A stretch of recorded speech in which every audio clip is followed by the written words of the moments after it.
ووضع الكتاب فترى المجرمين مشفقين مما فيه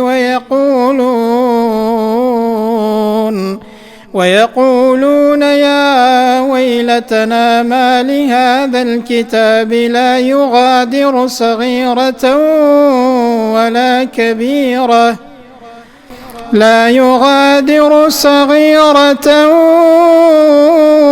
ولا كبيرة إلا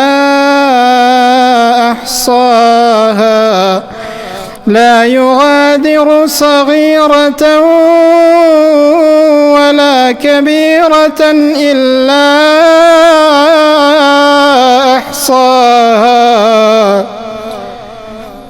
ووجدوا ما عملوا حاضرا